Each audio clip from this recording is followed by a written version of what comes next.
For day one of our clay animal sculptures, we're going to need 2 blocks of clay about this size that are similar in size. I've already turned one into a pinch pot. So how we turn the second one into a pinch pot is by paddling the corners onto a damp cloth and keep rotating until we have something more of like a dodecahedron or whatever the 26-sided die, I don't even know what's the name of that form. Keep turning and paddling. This is going to get moisture back into our clay by doing this on top of a damp cloth. And it's also going to make our paddling work a little easier. Now remember, we don't want to take too much moisture out of the clay. Our bodies are about 98.6 degrees Fahrenheit, and the clay is meant to be kept at about 70 room temperature. So the more we handle the clay, the more moisture we take out of it. We don't want to stress out the clay by drying it out. I also have my slip container handy, or you can use a spray bottle if you have a spray bottle to keep your hands from drying out. Anytime that you feel your clay is no longer sticking to your hands, put a little bit of water on your clay. It should always feel kind of sticky. Now once you're about here, you're ready to start to turn this into a meatball, right? Don't eat it, okay? We're doing this by just cupping our hand and hitting the clay to encourage it to become round.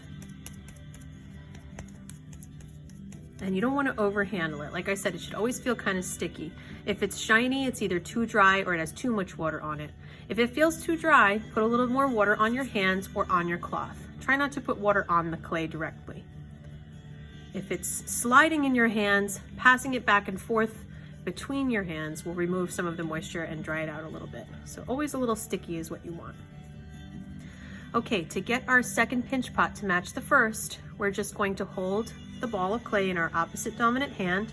If you have any spots that are kind of dented and they won't smooth out, you can actually use that spot for your thumb, where your thumb is going to pierce the ball. So if I'm right-handed, I'm using my left palm and my right thumb. My lefties are going the opposite way.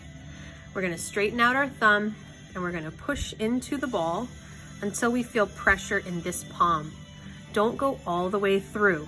Obviously, we don't want to make a hole in the bottom. We just want to go till we feel pressure, and then we're going to pinch by keeping our 4 fingers together, almost like quacking like a duck in shadow puppets. We're going to pinch only at the bottom. I'm going to pinch and turn until the bottom of our pinch pot feels a little bit like it's pinky thick. If there are spots that feel thinner than that, avoid pinching in those areas. And if there are thicker places, you can pinch more in those areas. Now, before we pinch the middle, we have to think, is our clay animal going to be wide, like a panda bear, or narrow, like a dachshund or a dog? Okay, so for instance, if I'm going to make a panda bear, I'm going to put both thumbs into the pinch pot. I'm going to pinch and turn in the middle to widen this into a bowl form. If I'm making something like a dog or a cat, something that's going to just be an oval type body, I'm going to squeeze the clay around one thumb, using my dominant thumb to pinch and turn, and my opposite dominant hand in a C shape. I'm going to collar the pot by squeezing the clay around my thumb. Now, as I'm doing this, when you're on your second pinch pot, keep checking it against the first one to make sure that they match. We want them to be about the same size. If they're a little different in size, that's not a problem. The main thing that really has to match up is the opening of the rim. Now remember, we never pinch the rim of a pinch pot. We never want it to get skinnier than our pinky. If it does, that's okay, just turn it upside down.